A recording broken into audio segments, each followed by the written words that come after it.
Alors bonjour à tous déjà, à tous ceux que je n'ai pas encore vus, en tout cas jusque-là. Et merci beaucoup d'être avec nous aujourd'hui pour cet atelier. C'est un atelier qui a été préparé et qui sera animé ensemble avec les équipes Foresight et équipe AG2R, la mondiale.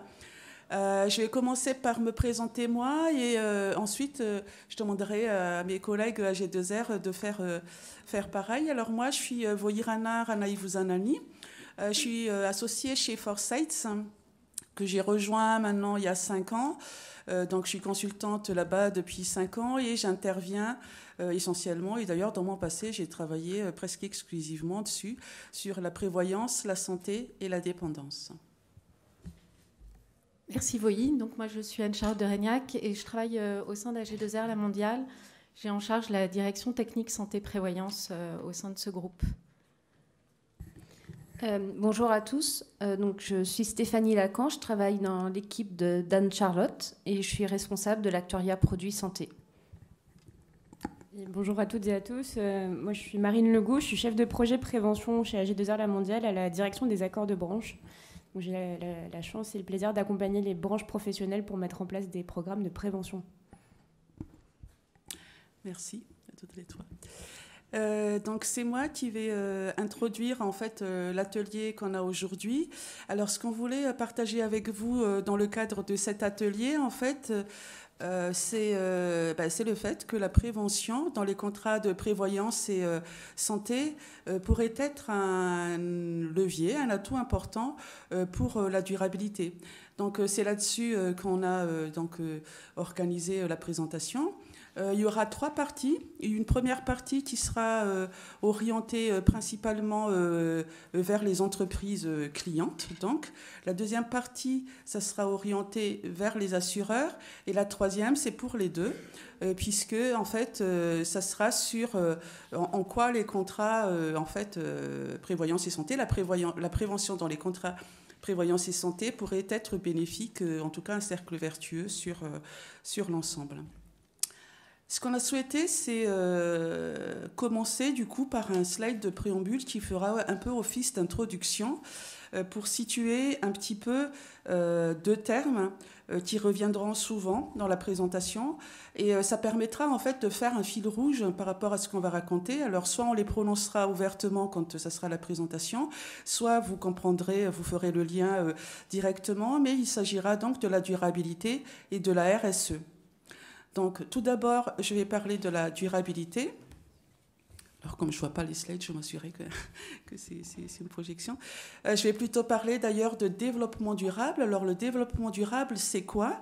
Le développement durable, c'est une approche de développement qui nous permet aujourd'hui de satisfaire à nos besoins sans pour autant compromettre la capacité des générations futures de satisfaire leurs besoins.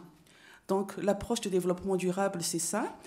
Ça, c'est le concept, mais le concept, en fait, n'est pas dit comme ça, c'est pas très facilement appréhendable. Et il y a eu des travaux, des réunions, des sommets qui ont fait qu'il y a 17 objectifs.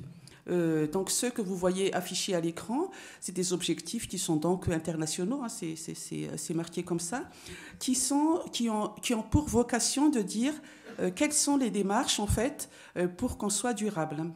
Alors, on ne va pas tous les citer, mais il y a enrayer la famine, enrayer la pauvreté, donner l'accès à la santé à tout le monde, etc. Et dans ces objectifs, il y a 2 objectifs qui nous paraissent correspondre au mieux, en tout cas directement, avec ce qu'on va évoquer ensemble aujourd'hui. C'est l'objectif de développement durable numéro 3, ODD 3, comme on l'appelle, qui est l'accès aux soins, et l'ODD 12, qui est en fait comment on appelle ça? Alors, je ne vois pas. La communication responsable. Pas la communication, mais je me trompe de numéro, alors la consommation responsable. Ah oui, consommation pardon, et production responsable. Mes lunettes, elles sont pas... Oui, et puis c'est pas très... Même sur mon slide. Donc voilà, pour le concept de développement durable, c'est les 2 volets, en fait, les 2 objectifs, les 2 EDD qu'il faudrait avoir en tête, en scope, en fil rouge de la présentation. Après, la notion de RSE, donc c'est une notion qu'on en a tous entendu parler, hein, on en a entendu parler, hein, mais on n'a pas forcément fait le lien avec le développement durable, la durabilité. Donc la RSE, en fait, quelque part, représente la déclinaison du développement durable pour les entreprises. En tout cas, si ce n'est pas l'exhaustivité, ça en fait très grandement partie. Et la notion de RSE, aujourd'hui, on va voir dans la suite de la présentation, prend une place très importante, puisqu'au-delà de la réglementation, c'est une réelle volonté donc des Français, notamment des entreprises et des individus.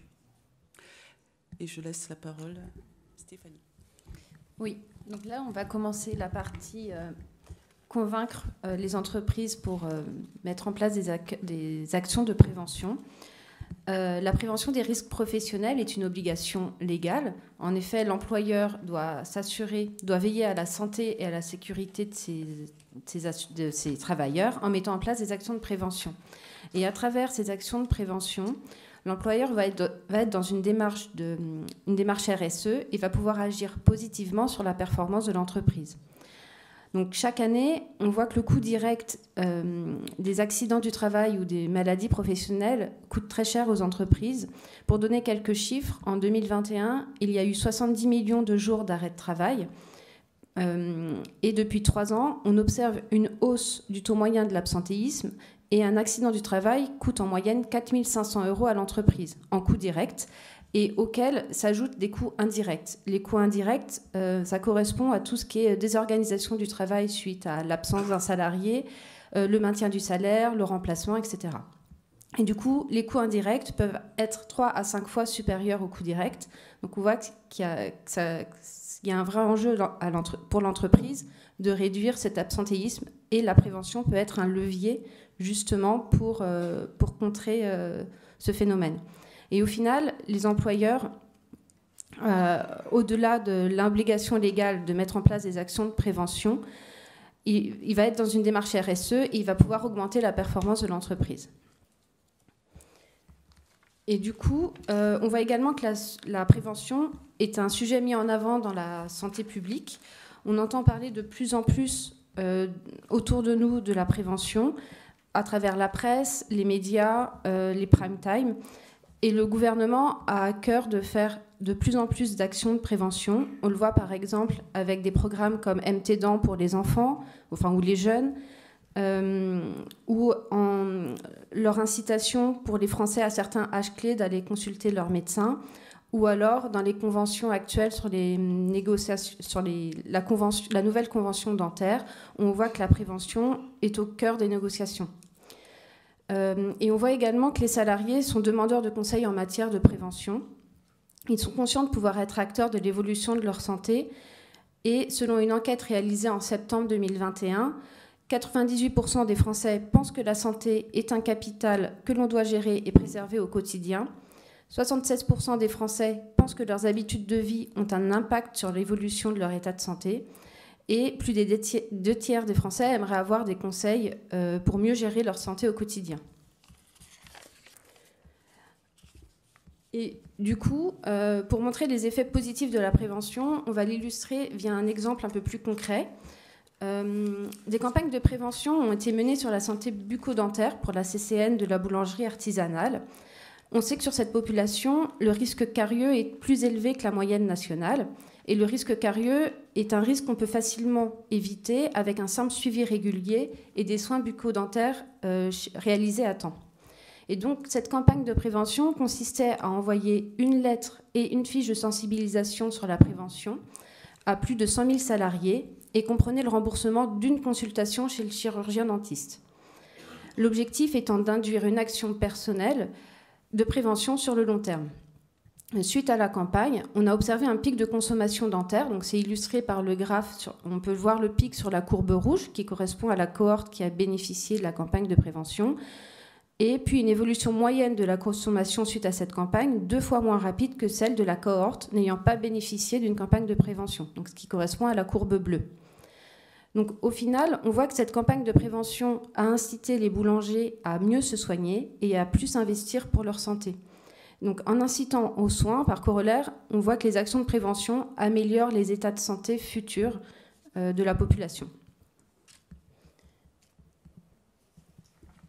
Et du coup, on sait aussi que la prévention peut être un levier pour la performance de l'entreprise en agissant sur le taux d'absentéisme. En effet, en améliorant le bien-être et l'état de santé des salariés, la prévention va jouer un rôle dans la réduction des absences. Et on voit aussi que le sujet de l'absentéisme est un sujet de plus en plus préoccupant. Et ça se voit d'ailleurs dans la multitude d'études qui sont publiées récemment sur l'absentéisme. On observe un taux d'absentéisme qui augmente tous les ans. Le taux d'absentéisme de 2021 est supérieur à celui de 2019 et celui de 2022 est encore plus fort que celui de 2021. Près d'un salarié sur deux s'est arrêté sur 2022, donc c'est énorme, et l'incidence 2022 est supérieure à celle de 2021. Ça s'explique en partie uniquement par les arrêts liés à la variante Omicron de la Covid, mais pas que. Enfin, on voit qu'il y a une augmentation tous les ans de l'absentéisme. Et quand on regarde par tranche d'âge, on voit que ce taux d'absentéisme, cette augmentation du taux d'absentéisme sur plusieurs années est présent sur toutes les tranches d'âge et on le voit particulièrement sur les moins de 30 ans où là, la hausse est supérieure à 50%. Et là, on peut faire le lien avec la crise sanitaire qui a laissé des traces chez beaucoup de jeunes dont la santé mentale est affectée encore aujourd'hui. Et on voit également que les taux d'absentéisme est plus important avec l'âge, donc de plus en plus fort, plus la population vieillit. Et on sait qu'avec la nouvelle réforme de la retraite, avec l'âge de report légal de la retraite, on va avoir une population assurée en assurance collective qui va être avec un âge moyen plus élevé. Et donc on s'attend à avoir des taux d'absentéisme plus forts. Et donc c'est une vraie préoccupation aujourd'hui. Et les effets de la prévention seront particulièrement utiles aux entreprises. Et je laisse la main à Marine. Oui. Donc j'en profite pour dire, si vous avez des questions, vous pouvez les poser au fur et à mesure. Et s'il reste du temps à la fin, il y aura un temps de questions à la fin. Mais donc n'hésitez pas à nous interrompre. En tout cas, nous, on s'est organisés dans ce sens-là. La prévention, quand une entreprise met en place des actions de prévention ou une approche de prévention, elle est donc en train de s'occuper du fait que ses salariés soient ou restent en bonne santé le plus possible en tout cas, et s'inscrit donc dans une démarche RSE. Et dans les 2 slides qui vont suivre, en fait, on va voir la place que la RSE, et donc la prévention qui en fait partie, a pris aujourd'hui. Pour l'illustrer, on s'est appuyé sur un baromètre réalisé par Odoxa, qui est une entreprise de sondage, réalisé fin avril 2023 et qu'ils ont publié le mois dernier du coup. Alors ce que dit ce sondage, c'est qu'aujourd'hui, 52% des Français, donc un peu plus de la moitié on va dire, connaissent le concept de sondage. C'est un pourcentage qui est très évolutif parce qu'en 2019, il n'y avait qu'un tiers des Français. Donc on va vers une connaissance de plus en plus, et un intérêt d'ailleurs, de ce concept de RSE. Et non seulement beaucoup de Français connaissent aujourd'hui le concept de RSE, mais quand on leur précise c'est quoi la RSE, et en fait, ils sont 92% à dire que en fait, les entreprises doivent s'en occuper. Donc, c'est une notion qui est de plus en plus connue et en tout cas, une fois qu'on l'explique, la responsabilité est affectée pour partie, en tout cas, aux entreprises employeuses, on va dire. D'ailleurs, si on voit sur le graphique, donc important, en étant prioritaire ou pas, il y en a 92%, et il y a 32% de prioritaires, 60% non prioritaires. Donc même si ce n'est pas encore aujourd'hui largement prioritaire, c'est déjà très regardé. Et dans la partie prioritaire, les 32%, on voit que la part des moins de 35 ans est très importante par rapport à la part des plus de 50 ans. En d'autres termes, ça va aller petit à petit, puisque c'est cette génération qui va en fait prendre la place après, on va dire, que cette notion de RSE, de prévention, va être de plus en plus importante. Donc aujourd'hui, la prévention fait partie de l'image de marque des sociétés et par là même, en fait, va avoir des conséquences, dont 2 conséquences clés pour les entreprises. C'est que, premièrement, donc sur le graphique de gauche, Les gens disent carrément que si je veux changer de travail, le fait qu'il y ait une implication RSE ou pas chez ce potentiel nouvel employeur, donc assureur pour mon cas, ce nouvel employeur, a-t-il une importance? Et en fait, il y en a 70%, 78% qui disent c'est important. Donc, en termes d'attractivité pour les futurs employés, la durabilité, la RSE, est un facteur aujourd'hui qui commence à prendre beaucoup de place. La deuxième chose sur le graphique de gauche, c'est que également pour acheter un produit, donc là c'était un sondage fait pour FG2A, donc c'est les assureurs affinitaires, hein, une fédération, et donc ça pourrait nous concerner nous aussi assureurs. Sur les achats, les intentions d'achat, les gens disent aussi, en fait, donc c'est les deux lignes d'en bas, qu'il y a 62% qui trouvent qu'ils sont vigilants, en fait, sur l'impact sur l'environnement de ce qu'ils achètent. Et 57% disent qu'ils sont vigilants sur l'impact sur la société. Donc cela pour dire que, en termes d'attractivité pour les entreprises, aujourd'hui, ça prend une place de plus en plus importante et déjà très importante, la RSE et même la durabilité, donc en général. Alors pour clôturer cette première partie, vous aurez compris que la démarche RSE, elle agit positivement sur une entreprise. Donc pour préparer cet atelier, j'allais consulter ces derniers jours le site des chambres de commerce et de l'industrie, et qui donnait différents conseils pour, je dirais, mettre en place une démarche RSE dans une entreprise.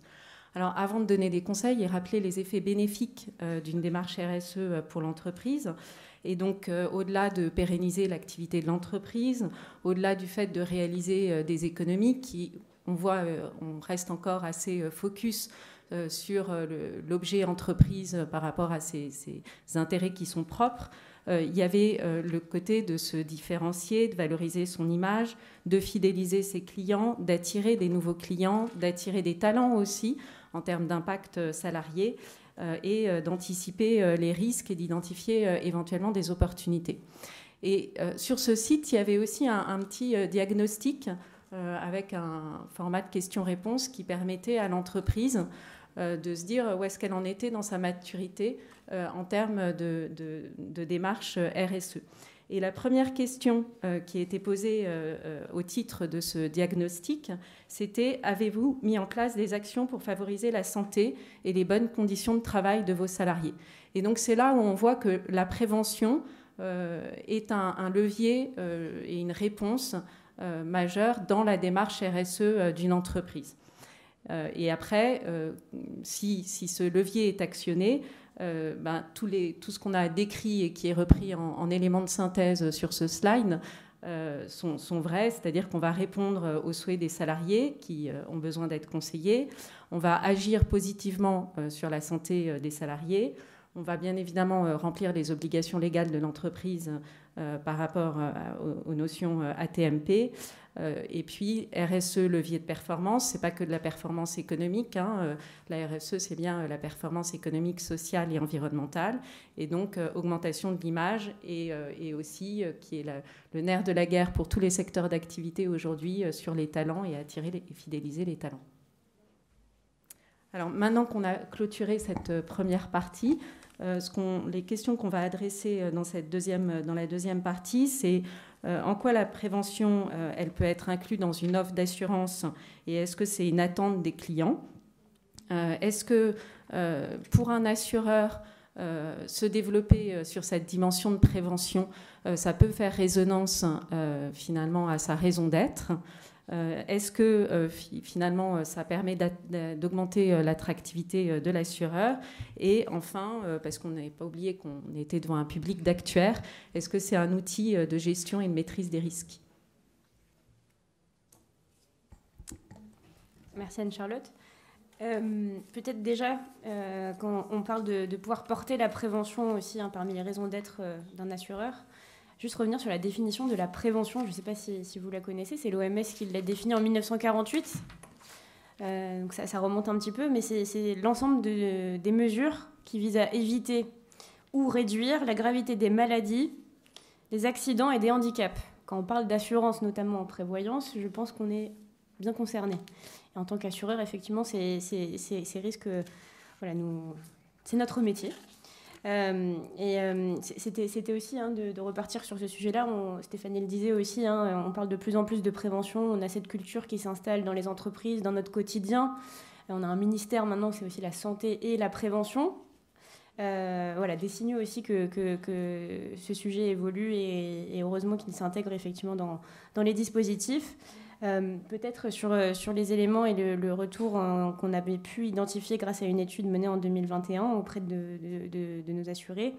On voit que les Français se sentent plutôt bien informés sur le sujet, qu'il y a une attente, ça on l'a dit, d'avoir des informations pour prendre soin de sa santé, pour prendre soin de sa santé aussi dans l'entreprise, mais qu'il y a aussi un champ d'action qui est très très large pour construire des offres prévention et comment les assureurs aussi mettent en place des offres et aussi se distinguent, se différencient dans les produits d'assurance, prévoyance et santé. Ce qu'on peut voir, ce qui est intéressant, c'est avec les deux graphiques qu'on vous présente, sur celui de gauche, on demande vous sentez-vous mal ou bien informé sur les risques liés à chacune des indicateurs suivants. On voit qu'on est plutôt bien informé sur tous les facteurs de risque des principales pathologies, que ce soit l'alimentation, que ce soit effectivement le sommeil, les risques de consommation d'alcool, de tabac. Et pourtant, on voit que c'est pas forcément rassurant d'être bien informé, puisque on voit sur le graphique de droite que, pour le coup, la majorité a quand même peur aussi de la liste des maladies, des problèmes de santé, même si voilà, il y a aussi l'avancée de la recherche sur ces pathologies où il y a des meilleurs traitements. Mais voilà, c'est aussi cette notion de prévention, quand on parle là aussi en prévention primaire, de sensibilisation, d'information. Il y a encore des améliorations à faire. Si on regarde ensuite aussi les attentes et l'intérêt aussi de pouvoir, en tout cas, intégrer la prévention dans les produits santé, on voit aussi que les organismes complémentaires, en tout cas les assurances santé, on a la légitimité de pouvoir intervenir sur ce sujet-là. Ce qui est intéressant, alors là, c'est plutôt le graphique de droite. Il y a une notion où 73% des Français ont confiance en leur mutuelle ou complémentaire santé pour adresser des conseils en matière de santé. Ce qui est intéressant, c'est quand on a posé la question avec la notion, cette fois-ci, votre compagnie d'assurance ou votre assureur privé, on tombe à 52%. Donc il y a aussi peut-être une image aussi de nos métiers en assurance pour parler plus de santé et de rassurer aujourd'hui. Mais on a bien la place dans nos offres de prévoyance de santé pour intégrer en tout cas des dispositifs innovants et différenciants et aller vers de la prévention.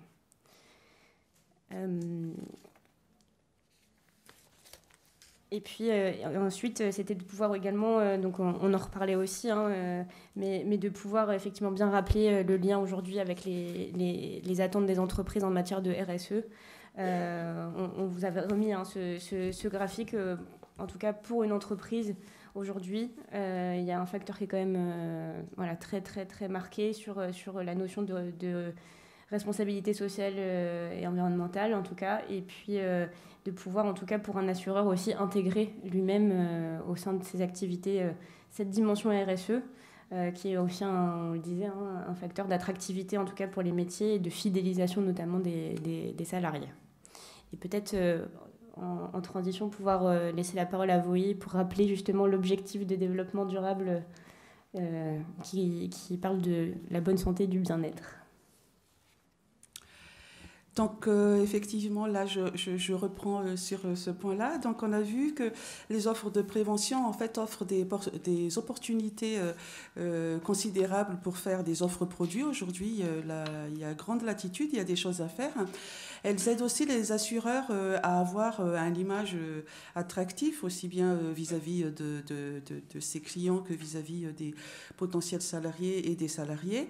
Mais au-delà, le développement durable aussi, en fait, et à travers, donc ici, Bonne Santé et Bien-être, l'ODD 3, permet à l'assureur de contribuer à faire face à ses obligations réglementaires. Puisque l'assureur, et d'ailleurs toutes les entreprises, et Anne-Charlotte reviendra un peu plus là-dessus tout à l'heure, ont obligation, en fait, à mener ses activités dans les intérêts sociétaux et environnementaux. Donc, il y a l'ODD numéro 3 qui, à travers les contrats de prévention, les produits de prévention, qui est en train d'être en fait satisfait, ou en tout cas on s'y dirige, on y contribue, et en y répondant comme ça à nos obligations réglementaires, tout en proposant des offres produits qui nous conviennent, et avec d'autres aspects positifs également. L'autre aspect, et qu'on évoque un peu moins souvent quand même, là c'est une étude, je pense que vous voyez sur l'écran, une étude qui a été publiée par Shift Project. Donc ça, c'est un groupe de réflexion qui réfléchit sur la décarbonation.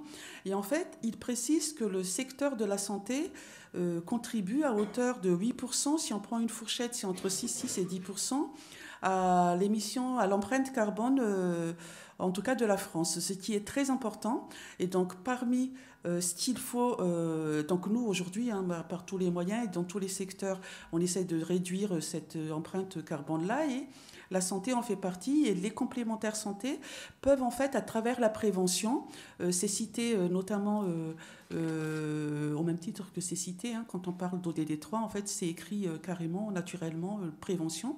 Ici aussi, la prévention a été citée parce que 50% des fameux 8%, si on dit que c'est 8%, c'est à cause des médicaments, c'est lié aux médicaments et aux dispositifs médicaux. Et l'idée en fait c'est de dire, si on met de la prévention, les gens seront moins malades, ils auront moins besoin de soins parce que les soins coûtent cher en carbone. Donc du coup, à travers la proposition de prévention efficace dans nos produits, on contribue également à remplir en fait nos obligations réglementaires en matière de décarbonation. C'est bon, oui. J'aimerais qu'on revienne sur la raison d'être, et la raison d'être en faisant peut-être d'abord un focus, d'abord pour rappeler ce que c'est et repartager ce que c'est que la raison d'être, et en quoi la prévention, ça s'inscrit bien dans une démarche qui peut répondre à la raison d'être d'un assureur. Donc, comme vous le savez, depuis la loi Pacte de 2019, les entreprises ont la possibilité, mais ce n'est pas une obligation, de se doter d'une raison d'être et d'expliciter la manière dont elles entendent contribuer positivement à la société en prenant en compte les impacts sociaux, sociétaux et environnementaux dans leur activité. Donc la raison d'être, c'est un projet à long terme et qui doit être qui engage l'entreprise pour œuvrer au-delà de son intérêt propre à l'intérêt général. 3 ans après la mise en place de ce nouveau concept de raison d'être, le BCG a effectué une étude, un petit bilan qu'il a publié, je crois, l'année dernière. Et je dirais qu'il y a 3 éléments, à mon sens, qu'il faut retenir de ce bilan. D'abord, quand cette loi Pacte a été publiée, elle a modifié un article du Code civil et qui fait que dans cet nouvel article du Code civil dit qu'une société doit être gérée dans son intérêt social en prenant en compte et en considération les enjeux sociétaux, environnementaux de son activité. Quand ça a été mis en place, ce nouvel article dans le Code civil, ça a fait largement débat d'intégrer ce nouvel article et donc de dire qu'une société n'avait pas que son propre intérêt, mais devait avoir un intérêt, penser aussi à l'intérêt général. Donc dans les points positifs, c'est que 3 ans après, le BCG, dans son bilan, dit que l'introduction de cet article dans le Code civil ne fait plus débat, et donc ça, c'est quand même extrêmement positif en termes d'avancée. Le deuxième élément clé qu'il faudrait retenir de cette étude du BCG, c'est de dire que même si c'était une faculté pour les entreprises et pas une obligation de se doter d'une raison d'être, beaucoup d'entreprises se sont dotées d'une raison d'être et pas uniquement les entreprises du CAC 40.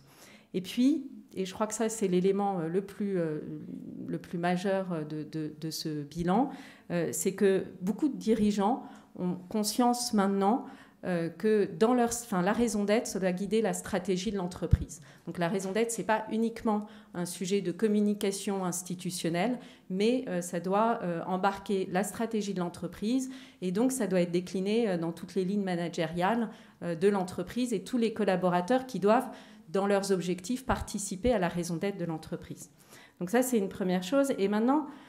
Alors, on a fait l'exemple là de Maïf, parce qu'il est assez emblématique. Maïf, avant de se doter d'une raison d'être, avait déjà ce slogan d'assureur militant, et je pense que tout le monde a plein d'exemples en tête, en se disant, en tout cas en termes de com, je ne travaille pas pour la Maïf, vous l'avez compris, mais en termes de com, a priori, il l'incarne bien. Donc ceux qui y travaillent pourront partager leur retour d'expérience, je serais intéressée.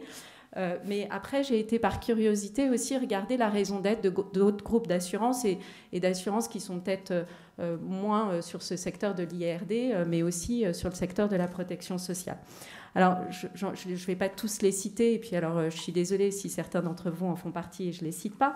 Mais par exemple, je prenais l'exemple d'Harmonie Mutuelle. Alors, je lis mes notes, mais Harmonie Mutuelle, agir sur les facteurs sociaux, environnementaux et économiques qui améliore la santé des personnes autant que celle de la société en mobilisant les forces du collectif.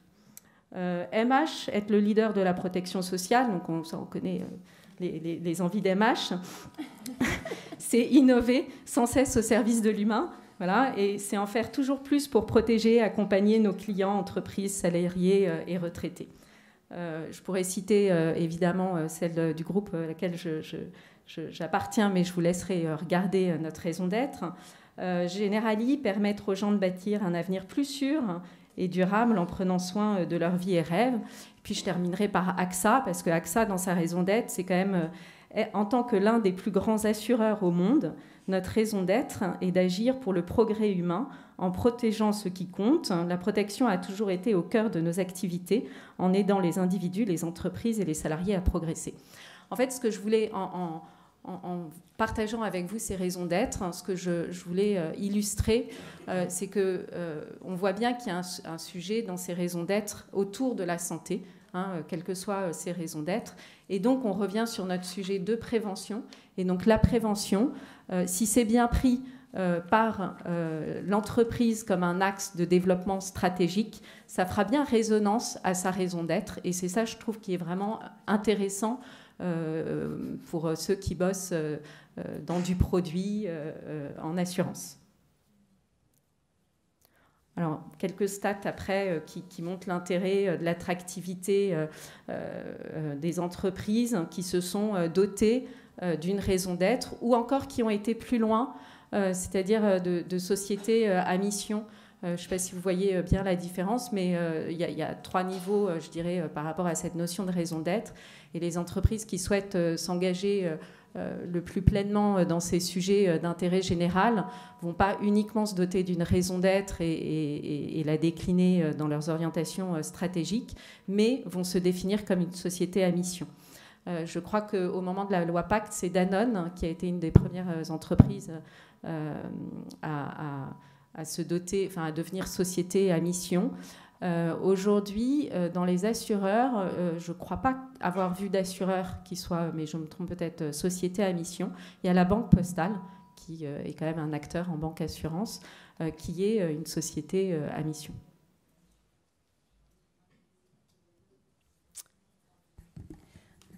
Donc, je vais reprendre la main pour repartir de l'exemple que je vous avais donné sur la campagne de prévention sur la CCN boulangerie artisanale. On voit qu'en contenant ou en réduisant les besoins de prestations, la prévention pourrait être de nature à atténuer la sinistralité. Et on le voit bien sur l'exemple de la campagne sur la CCN boulangerie artisanale.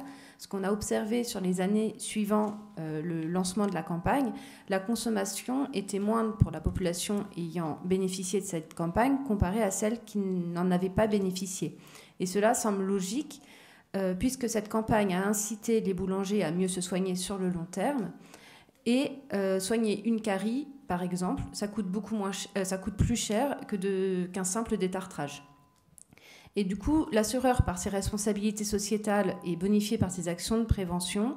Et d'un point de vue financier, il ne faut pas voir les actions de prévention comme un coût, mais plutôt un investissement à long terme. Donc le bénéfice provenant de la prévention n'est pas immédiat et on va le voir sur le long terme. Donc l'assureur profitera sur le long terme de ces actions de prévention efficaces si les assurés concernés restent dans leur portefeuille, et il bénéficiera des actions de prévention qui ont été réalisées chez des concurrents sur les assurés qui en ont bénéficié et qui décideraient par la suite de rejoindre le portefeuille assureur. Et du coup, la prévention profitera collectivement à tout le marché si tous les acteurs de la place se mettent à faire de la prévention. Et du coup, l'apport pour l'assureur tiendra à travers ces assurés, les assurés de son portefeuille ayant bénéficié d'actions de prévention à un moment dans le passé. Et peut-être en synthèse, effectivement, quand on regarde créer des offres prévoyance et santé ambitionnant de porter la prévention parmi la raison d'être de l'assureur, mais aussi du coup les avantages et les bénéfices pour les assurés. On voit bien on a bien vu les deux notions. Effectivement, comme disait Anne-Charlotte, inscrire pour l'assureur la prévention dans sa stratégie d'entreprise, ça va être l'élément aussi d'engagement et puis qui peut aussi attirer à la fois les salariés de l'entreprise, mais aussi rassurer les clients, les assurés. Et on voit aussi que dans la mise en place de ces actions en tout cas de la prévention, l'intégration de la prévention, ça permet aussi à l'assureur bien sûr de se différencier. De proposer aussi des offres de produits en santé, en prévoyance qui sont innovants et vraiment différents, de pouvoir respecter aussi cette obligation, en tout cas les objectifs de développement durable qui peuvent être demandés. On a vu l'ODD numéro 3 qui est sur le bien-être et la santé. Alors aussi de pouvoir, si effectivement dans la réflexion, dans les objectifs de développement durable, de pouvoir aussi participer à la décarbonation, pardon. Et ce qu'on peut voir aussi, et là, je veux dire, c'est aussi l'intérêt pour les assureurs de participer en fait à la gestion du risque. Quand on parle de prévention, c'est là aussi la gestion du risque. C'est principalement la gestion du risque, et donc de pouvoir mesurer les impacts pour atténuer la sinistralité, donc effectivement qu'on peut voir dans les contrats santé et prévoyance, il y a aussi la notion de durabilité. Stéphanie le disait, la prévention, alors c'est pas gratuit. Ça ne le sera pas. C'est un investissement et ça prend du temps. Quand on voit les modèles qui peuvent exister, alors après, avis à celles et ceux qui veulent chercher le ROI de la prévention. C'est celui qui trouve, on est très, très intéressé aussi. Il y a plein de moyens de mesurer les impacts, effectivement, mais c'est vrai que que ce soit pour les assurés, pour les assureurs également, la place de la prévention n'est plus... on ne se pose plus la question, elle est essentielle. Et peut-être pour poursuivre, une fois qu'on est convaincu du sujet, on l'intègre dans les offres santé et prévoyance, c'est aussi de pouvoir mettre en place ce cercle vertueux de la prévention. On disait c'est un investissement, alors oui, c'est un coût, mais dans le temps, ça peut effectivement permettre de réduire les coûts, en tout cas de modifier aussi des comportements, et on est dans l'anticipation avec la prévention. Et quand on voit effectivement, on parlait aussi de réforme des retraites, de l'allongement de la durée, en tout cas de vie au travail, c'est des questions qui sont essentielles de se poser. Peut-être vous partagez, c'était un exemple d'un des programmes de prévention que le groupe AG2R La Mondiale a mis en place auprès des assurés, donc des branches professionnelles. Le programme Branchez-vous santé, mis en place donc aussi pour accompagner sur différentes thématiques, pathologies, à la fois les cancers, la prévention de leurs récidives, et aussi l'épuisement professionnel, le burn-out, notamment chez le dirigeant de TPE-PME, qui au sein des branches professionnelles sont très nombreux. De pouvoir aussi avoir un programme d'accompagnement et de détection des risques, notamment en santé publique, tout ce qui va être plutôt les maladies cardiovasculaires, et puis aussi d'intégrer tout un dispositif sur la prévention bucco-dentaire. On a vu les exemples avec aussi une branche qui très tôt a choisi ce sujet-là aussi parce qu'il y a un risque professionnel. Chez les boulangers, il y a la carie dite du boulanger. Par contre, qu'on soit boulanger ou pas, la santé bucco-dentaire, c'est aussi le reflet de la santé globale.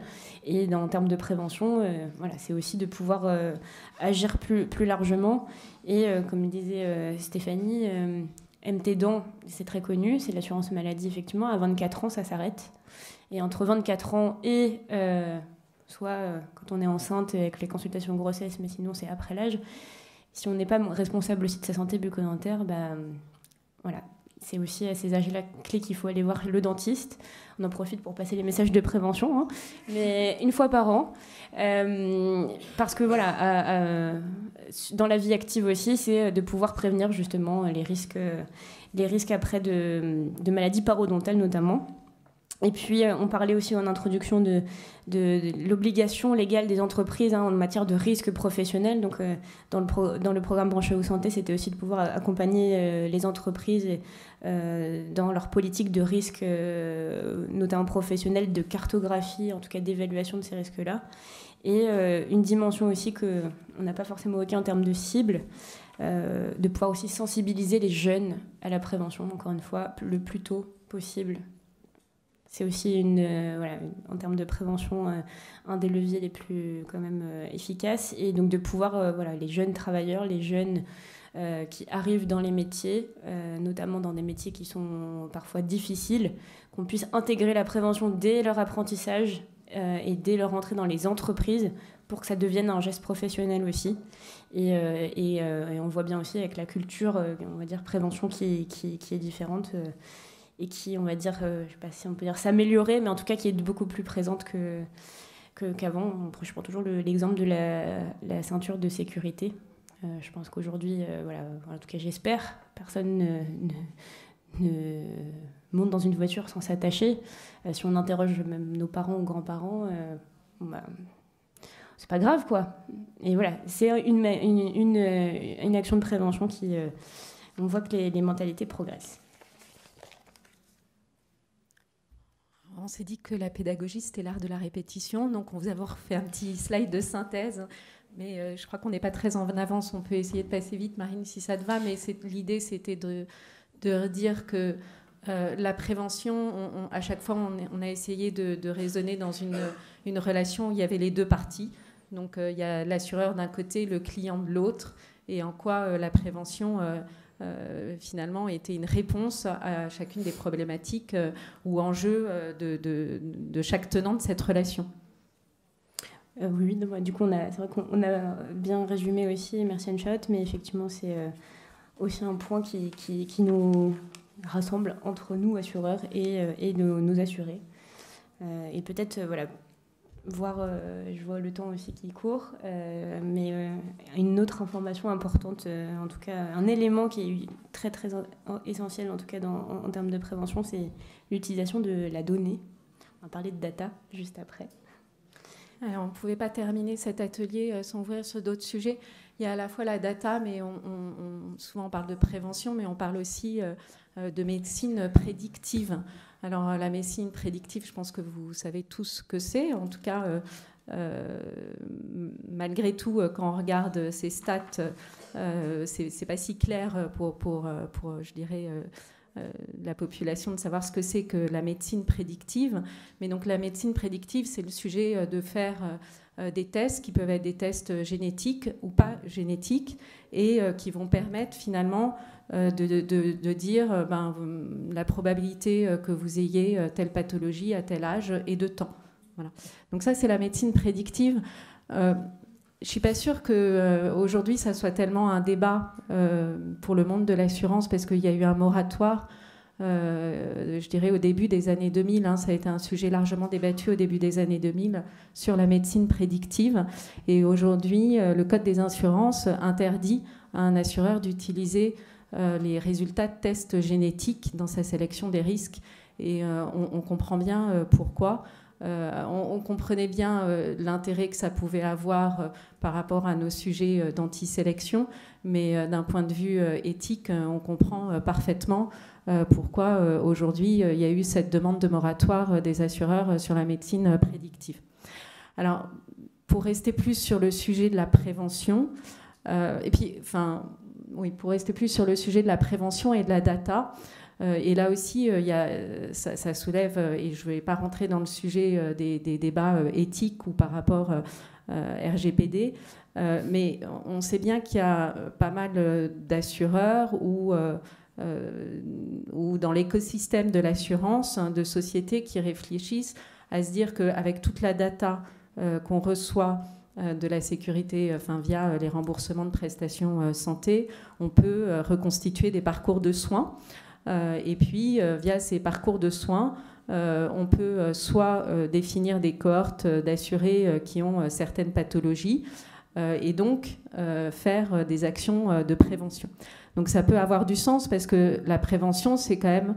elle a un intérêt que si elle est ciblée, et c'était bien l'objectif de Branchez-vous Santé au niveau des branches, et c'est bien comme ça qu'elle est abordée au sein d'AG2R, la mondiale, c'est de se dire une prévention ciblée et adaptée au secteur professionnel et aux pathologies qu'on peut rencontrer dans les secteurs professionnels, ça a du sens. Donc en ce sens-là, utiliser la data peut avoir du sens. Après, ça peut être considéré comme très intrusif de la part d'un assuré qui... alors, dans quelque chose, on a parlé, et je sais que ça fait à chaque fois débat qu'on dit qu'il faut aller chez le dentiste tous les ans, mais, et j'ai vu que ça faisait débat dans cette assemblée, mais on pourrait très bien, effectivement, rappeler à nos assurés quand ils vont, on sait s'ils vont chez le dentiste ou pas, hein, on est capable de le savoir, et donc on pourrait très bien leur envoyer un petit message en disant pensez à aller chez le dentiste, ça fait 2 ans que vous n'y êtes pas allé. Voilà. Je vous laisse méditer là-dessus. Ce qui est sûr, c'est qu'il faut mieux faire. Alors, même si ce n'est pas très à la mode, le remboursement des soins dentaires, en ce moment, on l'a vu dans les annonces des transferts au CAM, mais c'est sûr qu'il faut mieux aller se faire soigner une carie qu'attendre que ça se détériore. À la fin, ça se termine très mal et ça se termine souvent par un implant. Donc voilà, je vous laisse réfléchir là-dessus aussi. Donc quand c'est pour les... En fait, ce que je voulais dire, c'est que quand c'est pour le sujet du dentiste, bon, pourquoi pas. Quand la détection, via des parcours de soins, on se rend compte que la personne a une maladie chronique ou une certaine pathologie, et qu'on va aller vers elle pour, je dirais, lui pousser des actions de prévention ou alors lui proposer, voire lui proposer maintenant avec les 100% santé une prothèse capillaire, hein, parce qu'elle va bientôt perdre ses cheveux. Voilà, je ne sais pas si c'est ce dont l'assuré a envie. Et donc, il y a quand même aussi dans l'utilisation de la data, à un moment, c'est de se dire qu'est-ce qu'on en fait et comment c'est perçu par l'assuré. Et je pense que ça, c'est aussi très important dans vos métiers respectifs de se poser ces questions d'éthique autour de la data. Voilà. Je ne sais pas si vous avez des questions.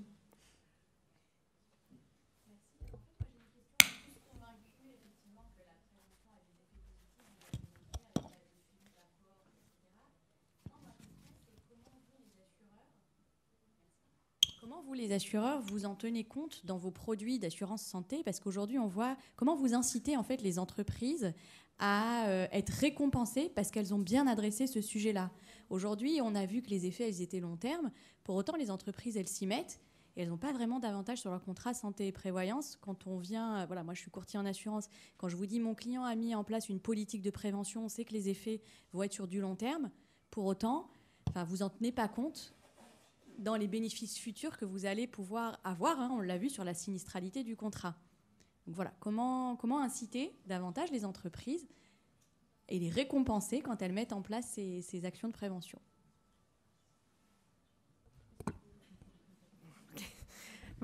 Merci, c'est une très bonne question. Merci de l'avoir posée. Il y a d'autres questions.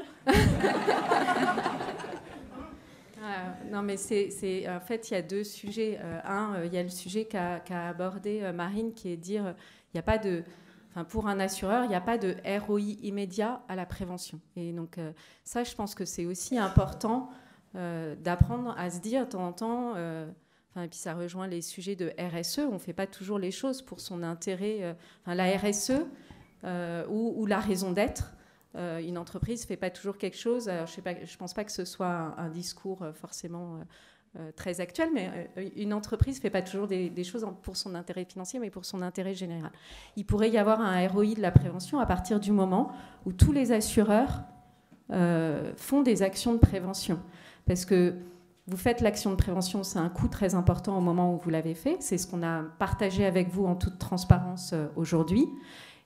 Et les intérêts, vous allez les avoir 10 ans après. Et 10 ans après, quand vous êtes en collectif ou même en santé individuelle, la personne, elle est plus cliente, je dirais, de votre entité. En revanche, si tous les assureurs se lancent dans la prévention, là, collectivement, on est tous gagnants. Donc ça, c'est un premier élément de réponse. Et j'ai bien noté votre question. Et je dirais que après, oui, on en tient compte, mais comme on est dans des pilotages, et vous le savez, annuels, on en tient compte quand on le voit dans nos résultats. On ne peut pas en tenir compte. C'est une dépense. On est convaincu que ça a un intérêt bénéfique à long terme, mais on n'a pas de ROI positif. En revanche, vous le voyez bien qu'en tout cas, pour parler d'AG2R La Mondiale, on est convaincu via Branche et Vous Santé de faire ce type d'action de prévention. Donc, on le fait.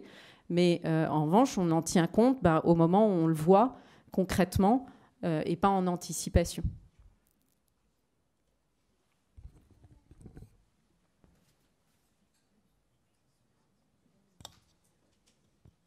Oui, bonjour. J'avais plutôt une question. Je voulais savoir si vous dotiez d'outils, parce que ce que j'ai observé, moi, c'est qu'il y a beaucoup effectivement, on parle beaucoup de prévention, d'assureurs qui souhaitent mettre en place des systèmes de prévention, les intégrer dans leurs produits prévoyance. Alors déjà, il y a un vrai sujet de comment on embarque les assurés dans l'utilisation des outils qu'on leur met à disposition. Et la deuxième question, c'est aussi, est-ce que vous-même, vous vous dotez d'outils parce qu'on parle de long terme, et effectivement, on a du mal à mesurer l'impact sur le long terme, en tout cas aujourd'hui, de l'impact de ces outils de prévention. Est-ce que sur le long terme, vous dotez-vous d'outils de suivi d'utilisation déjà de ces outils de prévention, avant même d'en mesurer l'impact, parce que ça, c'est encore un autre sujet plutôt actuariel. Mais déjà, est-ce que vous-même, une fois que vous avez mis ces outils à disposition des assurés, est-ce que vous assurez le suivi quelque part de l'utilisation? Est-ce que vous êtes convaincu que c'est bien utile finalement? Peut-être, merci beaucoup pour votre question. Vous soulevez le point le plus important, favoriser les usages. Comment les assurés et aussi les entreprises utilisent les dispositifs de prévention. On peut créer des beaux programmes et personne ne les utilise, personne n'y va, c'est pas efficace. C'est aussi j'allais dire, on connaît nos assurés, on connaît nos entreprises, on connaît nos assurés. Alors là, c'est vrai qu'il y a des exemples au niveau des branches, c'est pas forcément au même niveau qu'une entreprise, mais dans l'entreprise aussi, c'est de pouvoir, on parlait en tout premier, de convaincre. Donc comment convaincre déjà du sujet dans l'entreprise, comment l'entreprise auprès des salariés, après ça dépend aussi de certains sujets en prévention, effectivement attention à ne pas être trop intrusif aussi, mais tout commence aussi par bien connaître l'assuré, et j'allais dire, je peux continuer dans le sujet bucco-dentaire, mais la campagne dont on parlait en boulangerie artisanale, quand on a envoyé des courriers à 100 000 personnes en les incitant à se rendre chez le chirurgien dentiste pour une campagne de prévention, 70% des gens qui se sont déplacés, et il y en a eu quand même 22 000, ont dit je me suis déplacée parce que j'ai reçu un courrier. Nous, on a été quand même assez surpris, et en même temps, ça nous a encouragés, et même pour la profession, pour les entreprises, d'avoir ce retour.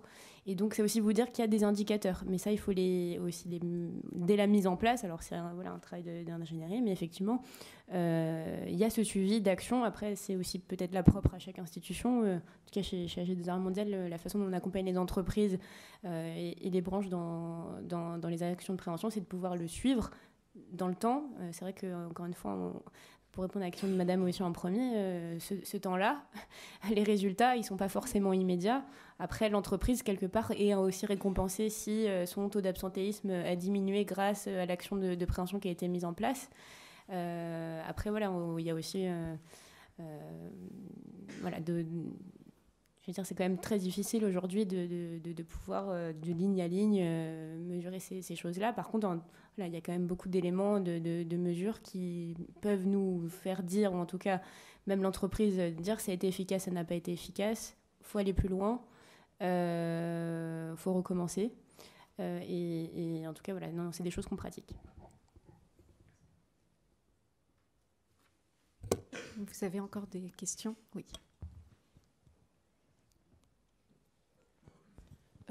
peut-être pas un ROI global de la prévention, mais sur la partie décarbonisation et autres, parce qu'on met en place des actions pour la prévention. On va pousser à aller plus vers certains, je ne sais pas, les dentistes par exemple ou autres. Est-ce qu'on peut mesurer l'impact aussi en termes d'empreinte carbone? On a parlé de l'empreinte carbone de la santé de manière générale. Et est-ce que c'est un transfert du coup d'empreinte carbone entre prévention et parcours de soins derrière Alors, je ne pense pas qu'aujourd'hui, il y ait de vraies mesures, parce que même l'étude Shift Project, en fait, ça serait la première étude vraiment considérée sur ce point-là. Ils l'ont fait la première fois en 2021. Il y a eu beaucoup de retours qui l'ont reconduit donc à ajuster. Là, le mois dernier, je crois. Mais je ne pense pas qu'aujourd'hui, ça soit possible de mesurer comme ça l'avant, l'après. C'est encore très frais, quoi. Même ici, je pense que, je ne sais pas, mais je ne pense pas que cette décarbonation, complémentaire santé-décarbonation, ça soit vraiment un sujet encore de place, vulgarisé. On commence vraiment à s'y intéresser. Et effectivement, il n'y a pas de raison. Une fois qu'on l'a dit, ça a l'air tout simple, quoi. Effectivement, c'était vrai. Mais je ne pense pas qu'on s'en est occupé avant. Ouais, et puis, juste pour apporter un éclairage complémentaire, à titre, d'ailleurs, si vous voulez le faire, c'est intéressant.